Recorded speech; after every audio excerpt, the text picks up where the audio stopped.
આવડે જ એવી વસ્તુ છે. Easily you can calculate. 2017 નો ડેટા તમને આપેલો છે. યસ સર, 2017 નો ડેટા આપેલો છે. 5 લાખ છે. હા સર, 5 લાખ છે. તો 5 લાખમાંથી હવે ઇન્ક્રીઝ ડિક્રીઝ તમને કઈ રીતે મળ્યું? 2017માંથી અહીંયા જે કાંઈ પણ નંબર છે, અહીંયા જે કાંઈ પણ નંબર છે એ તમે માઇનસ કરો તો તમને આ મળે. તો અહીંયા કેટલું હશે? તો એ બટ ઓબ્વિયસલી 10 લાખ. તેમ છતાં તમને એમ થાય કે ના સર એમ નહીં,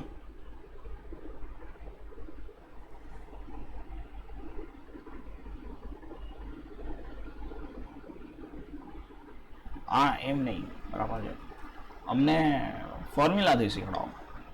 તો સિમ્પલ, 2017માંથી ઇન્ક્રીઝ ડિક્રીઝ છે એ માઇનસ કરી દો. 2017માંથી ઇન્ક્રીઝ ડિક્રીઝ છે એ માઇનસ કરી દો. You will get the answer.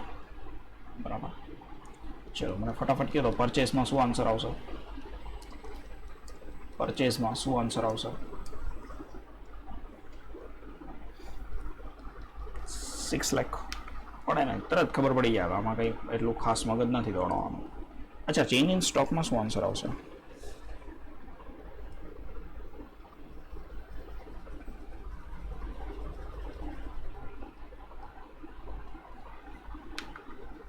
$1,50,000. Okay, 1,50,000 હોય અને 1,50,000 તો જ માઇનસ થાય ને. Here it is 50,000, 1 lakh. તો અહીંયા હશે 50,000. Here it will be 1 lakh, sorry 8 lakh. It will be 2 lakh over here. It will be 50,000 over here.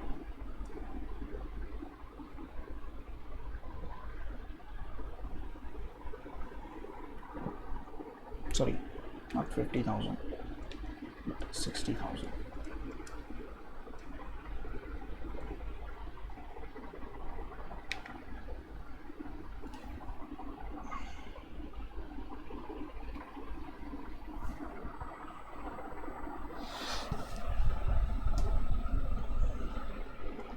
Doubt છે કોઈને? Profit after tax will be 1,40,000. You don't need to make even table. તમારે table બી નથી બનાવવાની જરૂર.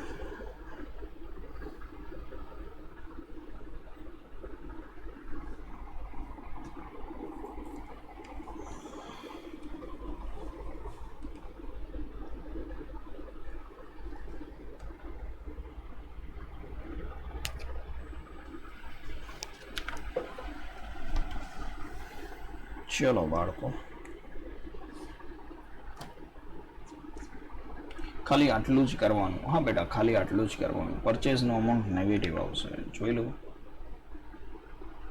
પરચેઝનો amount કેવી રીતે negative આવે? કોણ છે પરચેઝનો અમાઉન્ટ નેગેટિવ આવશે?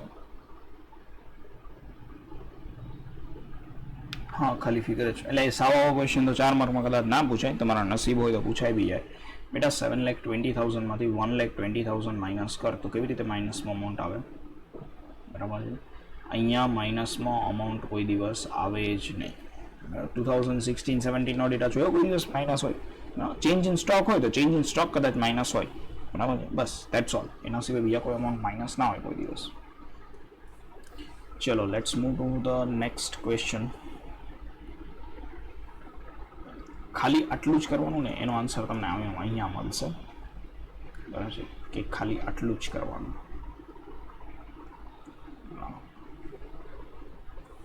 Question number 10. You should skip question number 9. 4 માર્કનો સમજે. 4 માર્કમાં એટલું બધું ના પૂછાય. હવે અહીંયા કેવું છે ખબર તમને? ઇક્વિટી શેર, મતલબ આ બેલેન્સ શીટનું સ્ટ્રક્ચર છે. આપણને આ પર્ટિક્યુલરથી કાંઈ મતલબ નથી. તમને ઇક્વિટી શેર કેપિટલ આપી છે કે 2016માં 24 લેક્સ હતી. પછી ઇન્ક્રીઝ ડિક્રીઝના 25% આપેલા છે. આના ઉપરથી તમને એક વસ્તુ મળે, 24 લાખના 25% ફાઇન્ડ આઉટ કરો. 24 લાખ ઇન્ટુ 25% કરો તો 24 લાખ ઇન્ટુ 25% કરો તો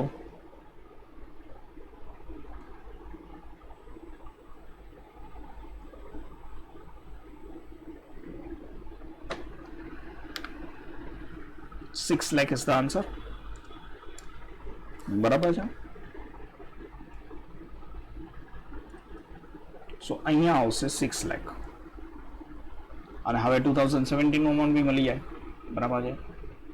2016 માં 6 લાખ એડ કરો, અહીંયા શું કરો મલ્ટીપ્લાય અને અહીંયા શું કરો એડ, તો તમને 30 lakhs મળી જાય.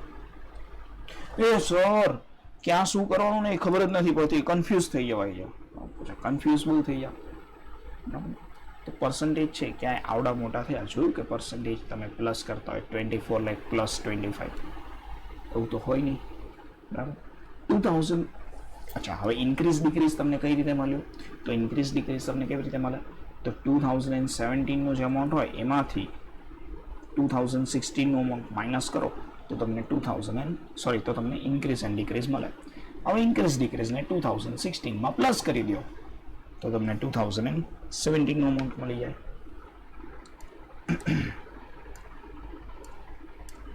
Is it okay? જો એક તમને કહી જ દઉં પહેલાં, 2016 ઇન્ટુ પર્સન્ટેજ કરો ને તો તમને ઇન્ક્રીઝ ડિક્રીઝનું અમાઉન્ટ મળી જાય, અને 2016 પ્લસ ઇન્ક્રીઝ ડિક્રીઝ કરો તો 2017 મળી જાય. હવે 2016 equals to 2017 minus increase decrease. ચલો બાળકો, આટલી સમજ પડે?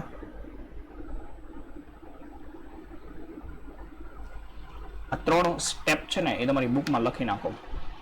આ 3 વસ્તુ તમારી બુકમાં લખી નાખો. જે બુક લઈને બેઠા હોય, બુક લઈને ના બેઠા હોય એવા લેજેન્ડરી સ્ટુડન્ટ્સને તો આપણે કંઈ કહી જ ના શકીએ.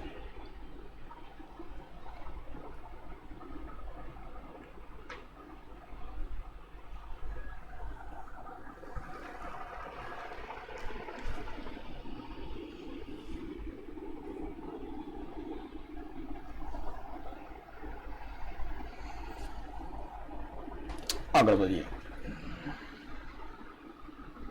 Non current liabilities.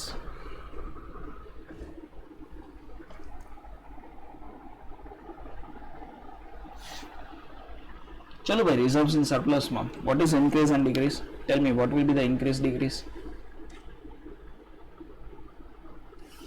3 લાખ. 12 લાખના 25% કરો, યુ વિલ ગેટ 3 લાખ. અને 12 લાખ પ્લસ 3 લાખ કરો તો 15 લાખ. 10 લાખ ઇન્ટુ 20% કરો તો 2 લાખ, અને 10 પ્લસ 2 કરો તો 12 લાખ. 12 લાખના 25% કરો તો 3 લાખ, પ્લસ કરો તો 15 lakh.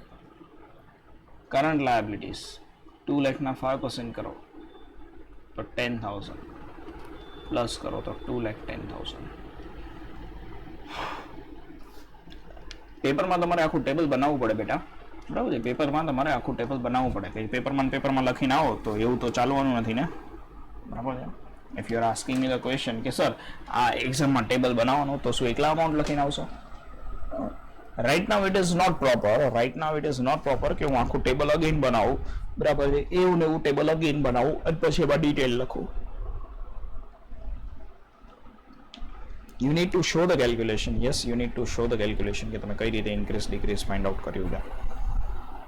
No, not for every year, but for at least 2 years. For 2 years, you should show the calculation. Sorry, for 2 items. One of the share capital છે.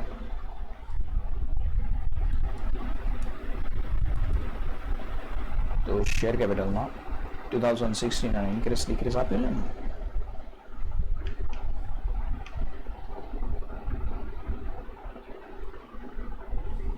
What is 2016?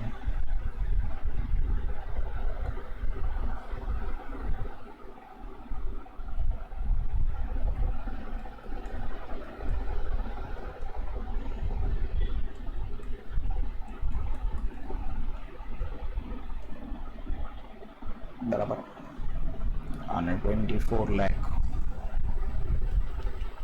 6 lakh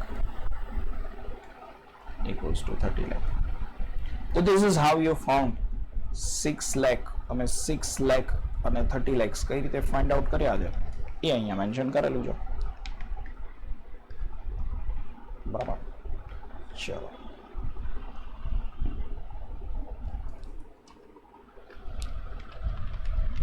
$60 lakhs into 23.5%, so it is 14 lakh 10,000. And 14 lakh 10,000 plus 60 lakhs, so it is 74 lakh 10,000.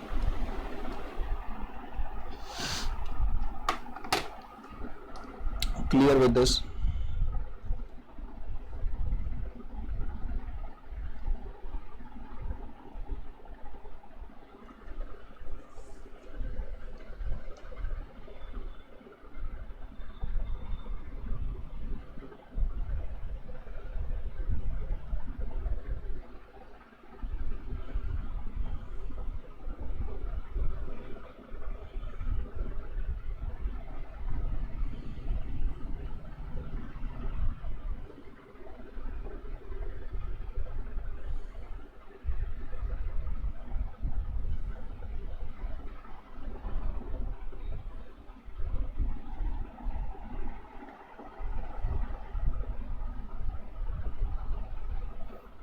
I repeat for one more time. Clear with this?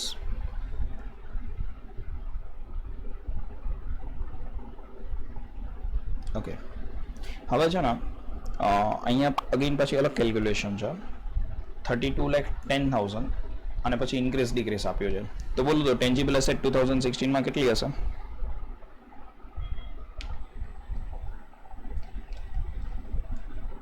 30 lakhs.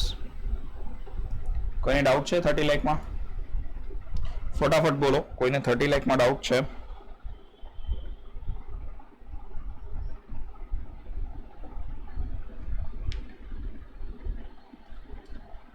ના. નાઉ percentage find out કરવાનો હોય તો હવે તો તમને આવડે જ છે એમ બી. 2,10,000 અહીંયા આપણે લખી દઈએ tangible asset.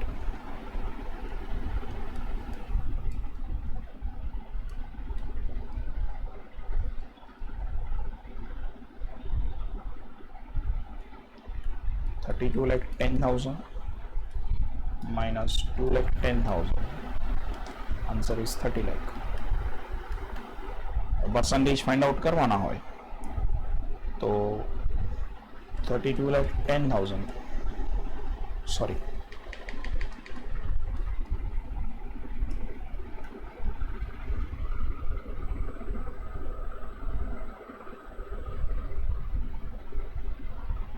$30 lakh minus sorry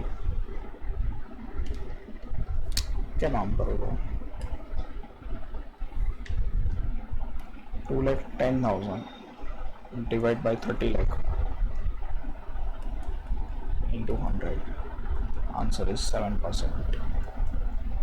चलो भाई इंटेंजिबल एसेट नो अमाउंट फाइंड आउट करिए आपको.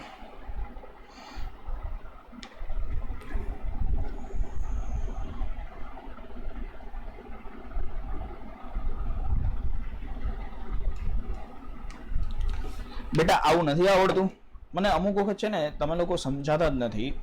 નો doubt I always admire the doubt, I always welcome the doubt, but નહીં સર અમે મગજ નથી દોડાવવા માંગતા, તમે સમજાવી જ દો, તમે જ ફિક્સ કરી દો બધું. આવું નથી આવડતું કે તમને 2016નું અમાઉન્ટ આપેલું હોય, 2017નું અમાઉન્ટ આપેલું હોય, ઇન્ક્રીઝ ડિક્રીઝ આપેલું હોય પછી રેટ ફાઇન્ડ આઉટ કરવાનો. અને નથી આવડતું તો શીખડાવું, બટ મને એટલી વસ્તુ નથી ખબર પડતી કે તો તમે આગળ શું ભણો છો?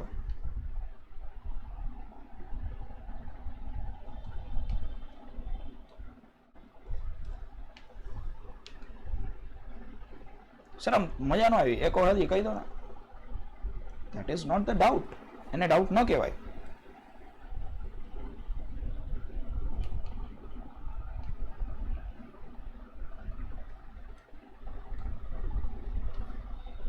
And here it is 10%.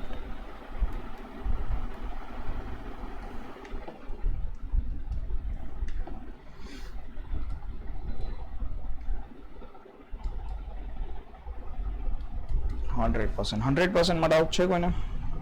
મતલબ that is a point where you may have doubt.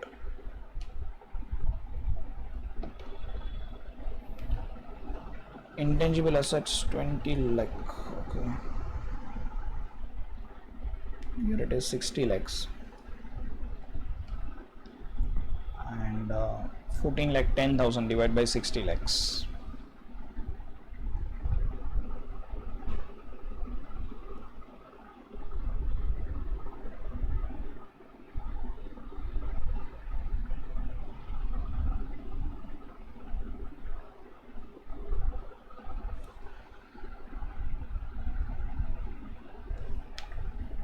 What is the percentage? 23.5. Zooming out the question, have a look to the question and tell me if there is any doubt you have. બરાબર છે, એક વખત વિચારો.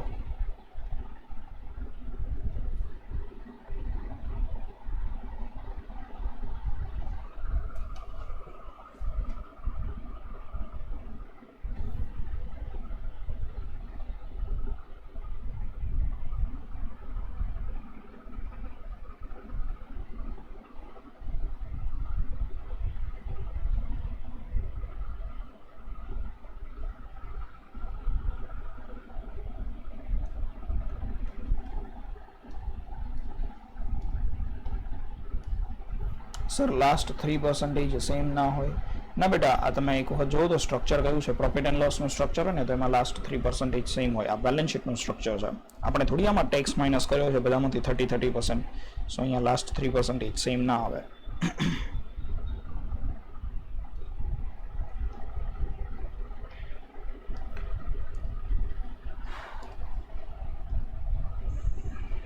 I repeat for the doubts. Screen ગઈ, પાછી લઈ આવી. ચલો ભાઈ, move to next question.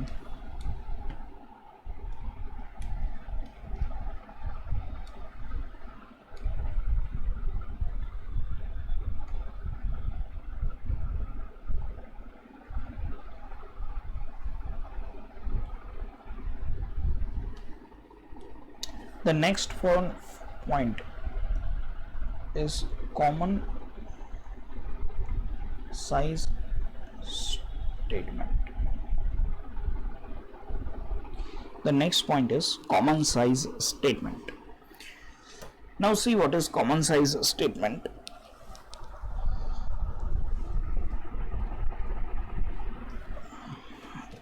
In a particular business,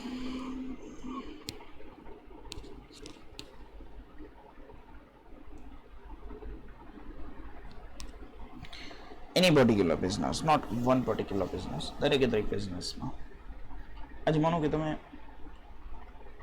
cell and expense, તમારા બિઝનેસમાં તમારું સેલ કેટલું છે, તો તમારા બિઝનેસમાં યરલી બેઝિસ પર તમારું સેલ થાય છે માન લો કે 10 lakhs rupees, and your light bill is say for example આખા વર્ષનું લાઇટ બિલ મહિને 4,000 રૂપિયાનું લાઇટ બિલ આવે છે, તો yearly 48,000 rupees or otherwise let's say 50,000 rupees નું light bill, every year 50,000 rupees નું લાઇટ બિલ થાય છે.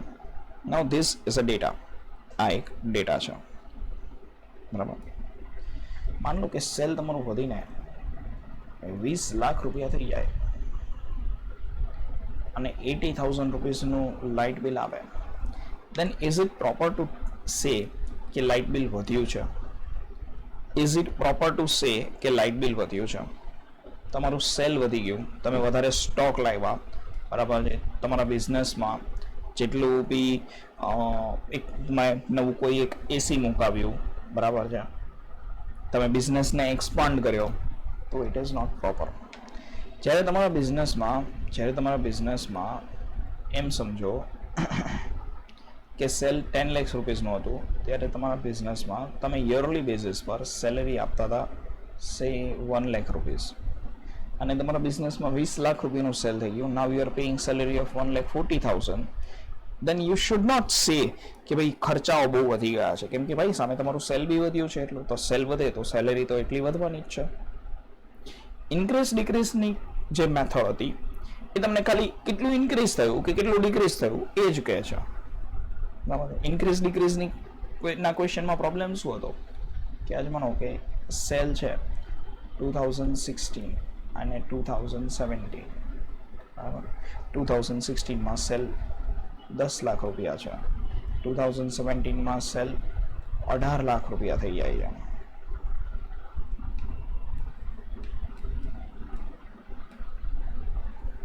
પછી અહીંયા માનો કે સેલેરી લખી હોય તો સેલેરી मान लो कि you are giving 80,000 rupees of salary, અહીંયા તમે 1,20,000 રૂપીસની સેલરી આપો છો. તો ઇન્ક્રીઝ ડિક્રીઝ શું કહે ખબર છે? ઇન્ક્રીઝ ડિક્રીઝ કહે કે ભાઈ 40,000ની સેલરી વધી જાય અને પછી ઓલું રેટની કોલમ હોય ને એ એમ કે 50% સેલરી વધી જાય. પણ શું આવું કેલ્ક્યુલેશન કરીએ તો એ સાચું લાગે છે તમને? Do you think that this calculation is right?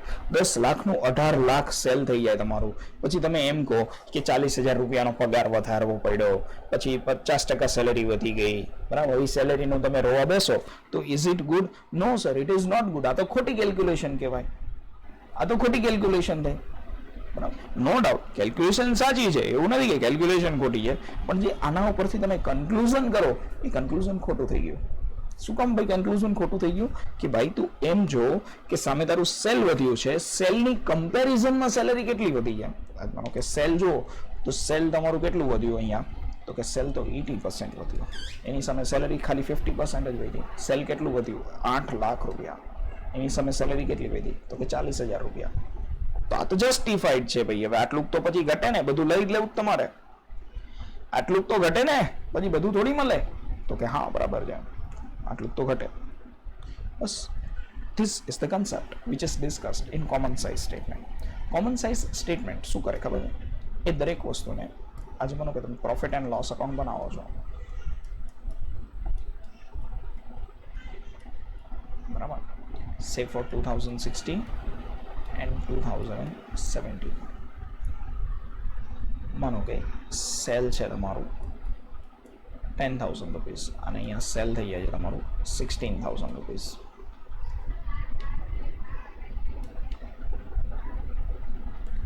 તમારી અધર ઇન્કમ છે એ સમજો કે 2,000 રૂપીસ છે, અહીંયા અધર ઇન્કમ છે એ 4,000 રૂપીસ થઈ જાય. તમારા એક્સપેન્સ છે માનો કે ડાયરેક્ટ એક્સપેન્સ 1,000 રૂપીસ હતા, અહીંયા ડાયરેક્ટ એક્સપેન્સ તમારા 1,400 થઈ ગયા. અહીંયા ડેપ્રિશિએશન છે એ ડેપ્રિશિએશન 800 રૂપીસ હતું, અહીંયા ડેપ્રિશિએશન 600 રૂપીસ હતું, અહીંયા ડેપ્રિશિએશન 800 રૂપીસ થઈ ગયું. અહીંયા સેલરી છે, સેલરી 500 રૂપીસ હતી, અહીંયા સેલરી છે એ 1,600 રૂપીસ થઈ ગઈ, બરાબર. તો these are some of the data, these are some data, બરાબર. સમજો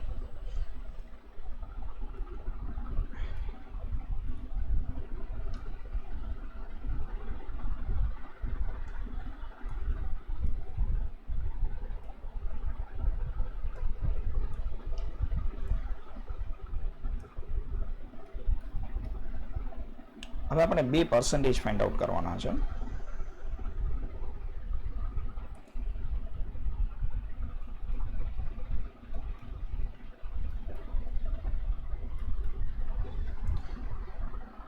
Okay, percentage for 2016 and percentage for 2017. 2016 માટે percentage કેટલા છે? તો કે સેલને 100% અસ્યુમ કરી લેવાનું. નો ક્વેશ્ચન્સ ફોર અ વાઇલ. સમજો પહેલા. અચ્છા મને એમ કહો કે અધર ઇન્કમ છે એ કેટલા પર્સન્ટેજ છે? અધર ઇન્કમ કેટલા પર્સન્ટેજ છે સેલના? સર 20%. અને અધર એક્સપેન્સ કેટલો છે? સોરી અહીંયા અધર ઇન્કમ કેટલી છે એ પછી ગણશું. ચલો ને ડાયરેક્ટ એક્સપેન્સ કેટલો છે? તો કે સર 10%. અહીંયા ડેપ્રિશિએશન કેટલું છે? તો કે સર 6%. અહીંયા સેલરી કેટલી છે? તો કે સર 5%. ઓકે, અહીંયા અધર એક્સપેન્સ અધર ઇન્કમ કેટલી છે તો 25%. અહીંયા ડાયરેક્ટ એક્સપેન્સ કેટલો છે આપણને 1000 અને હું થોડો વધારી દઉં 3200 2400 કરી નાખો તો સર 15%. આ કેટલું છે તો 10%. આ કેટલું છે તો સોરી ઇટ ઇઝ 5%. અને આ કેટલું છે તો કે 10%.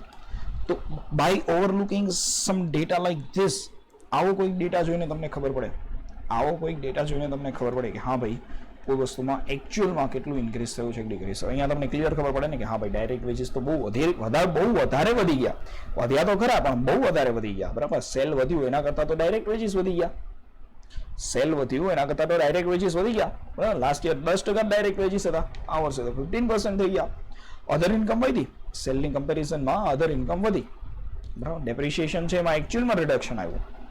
સેલરી તો કે બહુ વધી ગઈ, ડબલ થઈ ગઈ લાસ્ટ યર તમે જે પેમેન્ટ કરતા હતા.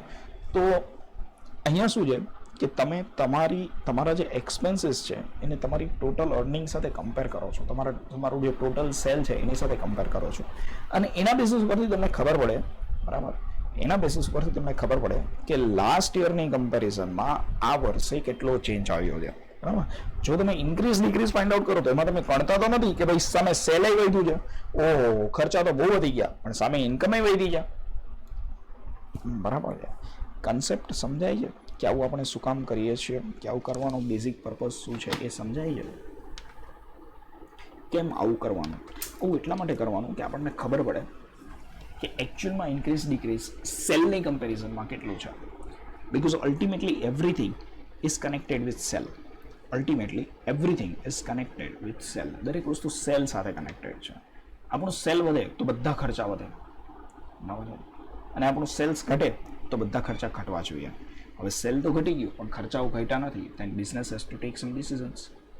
If sale has increased and other expenses has been increased, then business should consider કે હા ભાઈ બીજા બધા ખર્ચાઓ જે કાંઈ પણ છે, બીજા બધા એ નથી ઘટ્યા, બીજા બધા ખર્ચાઓ છે એ વધ્યા, કેમ કે સેલ બી વધી ગયું છે સામે.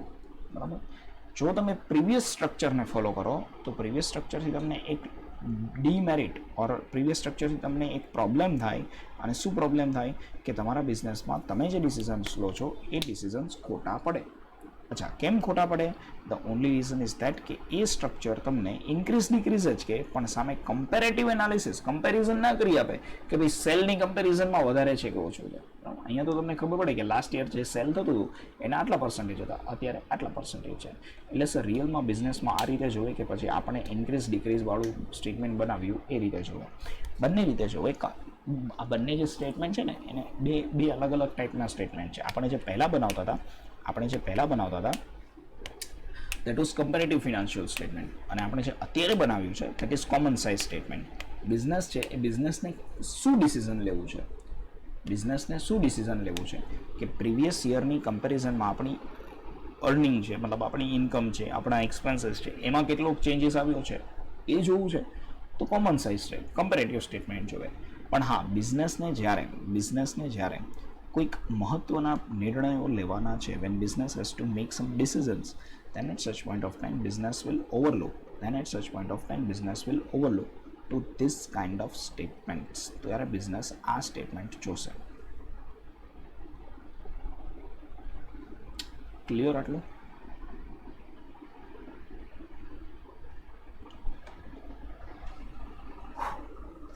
આગળ જુઓ.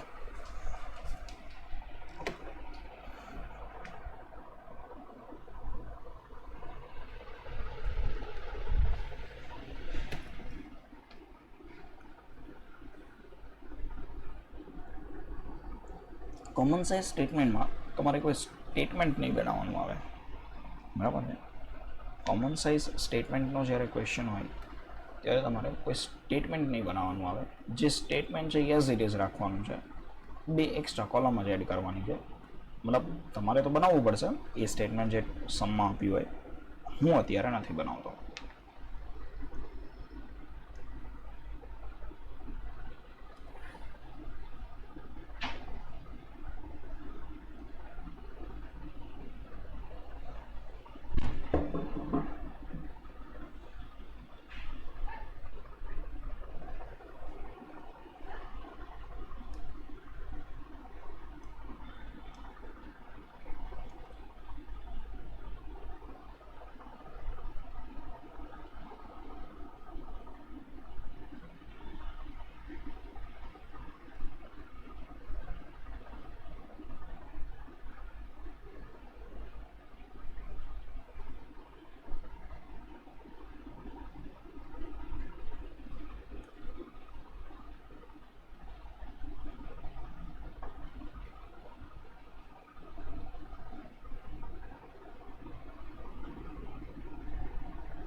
ચલો,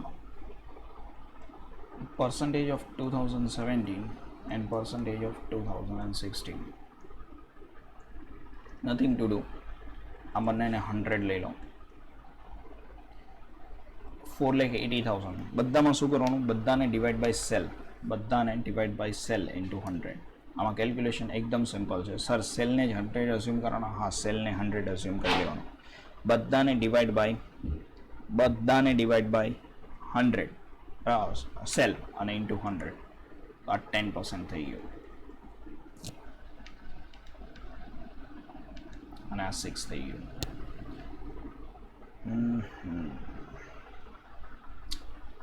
થોડીક સમસ્યા થશે ને, લાઈનમાં મેચ નહીં થાય. નો વરીઝ.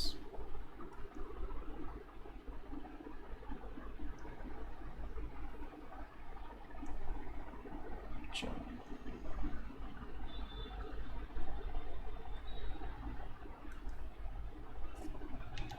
આ 100 છે, આ બી 100 છે. આ કેટલું થઈ ગયું? 10%. અને આ કેટલું છે? 5%, સોરી 6%. હવે પહેલાં તો 5 અને 6 ના સમજાણું હોય એ મને કહો, એટલે હું એમને 5 અને 6% કઈ રીતે આને સમજાવી દઉં. Than only we can move further. ત્યાર પછી જ આપણે આગળ વધી શકીએ.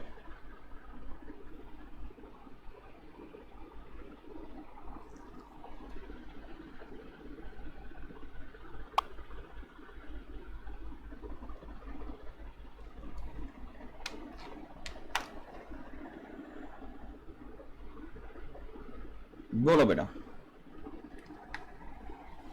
ના ખબર પડી 6માં ડિવાઈડ બાય સેલ કરવાનો. ના ખબર પડી હોય 6માં તો જોઈ લો. 2,40,000 છે એને 40 lakhs સાથે ડિવાઈડ કરવાના. બરાબર છે? 2,40,000 ડિવાઈડ બાય 40 lakh ઇન્ટુ 100.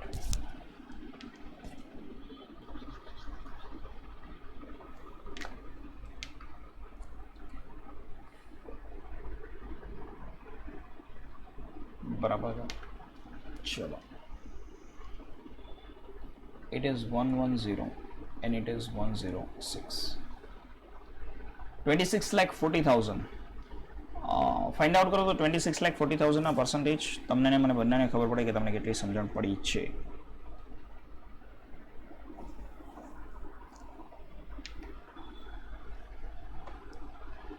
એટલે હા, સેલને જ 100 અઝ્યુમ કરવાનું. 26,40,000 divided by 48 lakh into 100. તો ભાઈ આ 55 આવશે.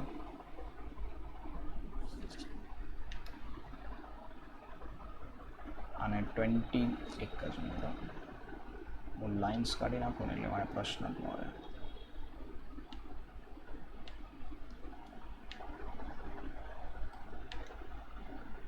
Here it will be 55. Just a minute.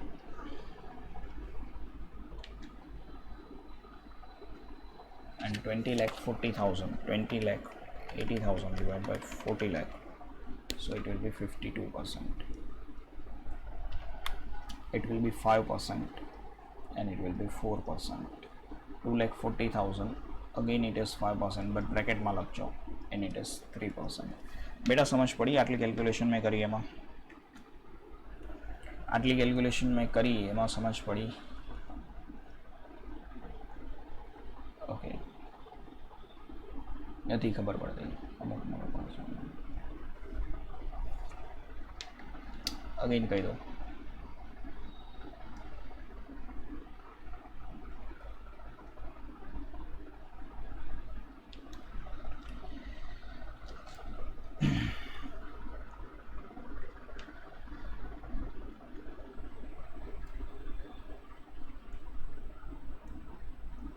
Other income.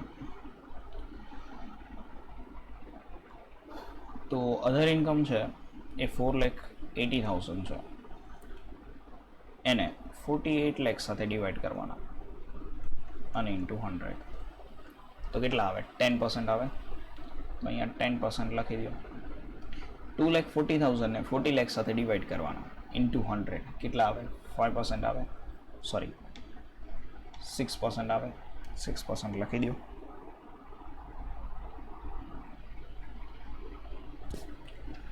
52,80,000 ને 48 લાખ સાથે ડિવાઈડ કરો, બરાબર છે, અને ઇન્ટુ 100, યુ વિલ ગેટ 110.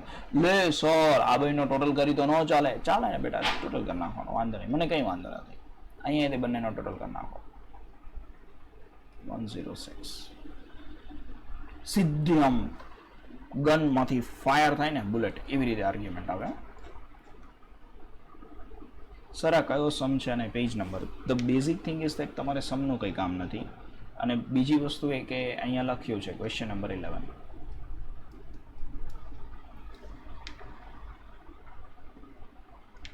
ચલો,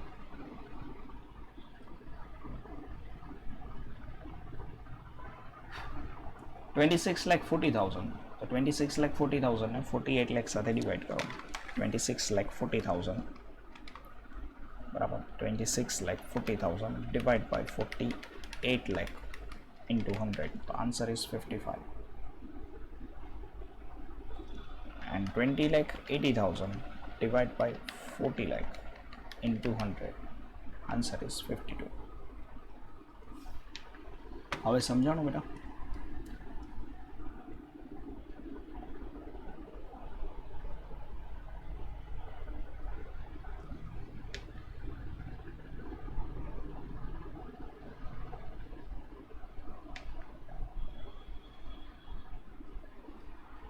I repeat for one more time. Is there anybody having still doubt in this?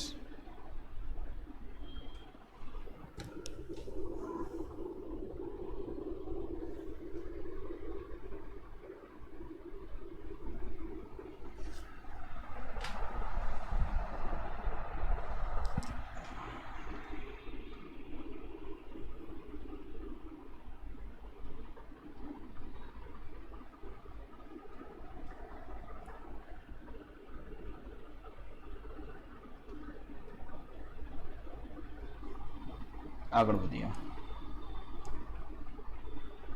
2,40,000 divide by 48 lakh, તો આ 5% થઈ જાય. 1,60,000 ડિવાઈડ બાય, થોડું ઝૂમ કરી દઉં તમને.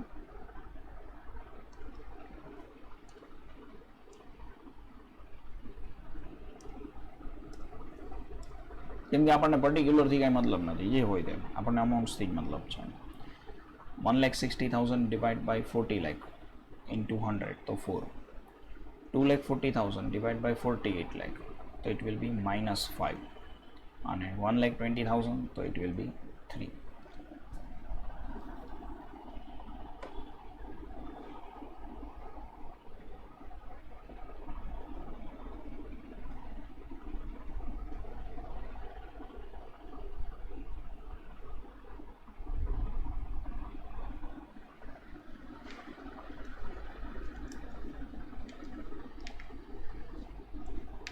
No doubts. Next, 7,20,000 divided by 48 lakh, it is 15%, and here also it is 15%. It is 10%, and it is 12%. 5,76,576 divided by 4.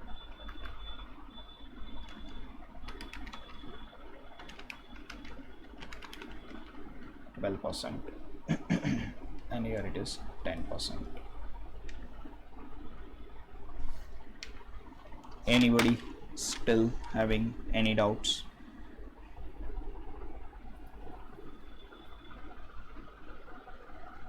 Sir 2017 વાળી લાઈનમાં નથી સમજાતો. બકા 2016 વાળી લાઈન સમજાય ને, તો 2017 વાળી લાઈન સમજાય જ તે, કેમ કે સેમ કેલ્ક્યુલેશન કરવાની. આ બધા નંબર્સ છે, આ બધા નંબર્સને તમારે ડિવાઈડ કરવાના છે આની સાથે, અને ઇન્ટુ 100 કરવાનું છે. 2016 વાળી લાઈન તમને સમજાય, તો 2017 વાળી લાઈનમાં કંઈ નવું નથી કરવાનું, સેમ ટુ સેમ કેલ્ક્યુલેશન જ છે બેટા. No changes are there, no changes are there.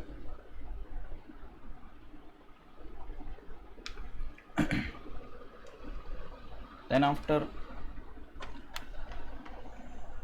44,16,000 divided by 48 lakh into 100, it is 92 over here, and 38 lakh 40,000 divided by 40 lakhs into 100, so 96 is over here.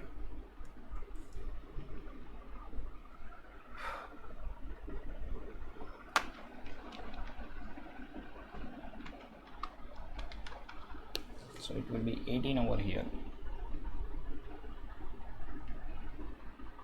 5.4, 18 minus 5, 12.6.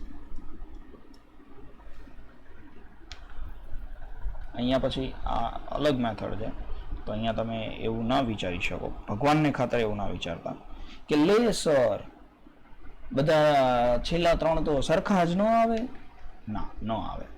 Okay, it is 10 over here, it is 3 over here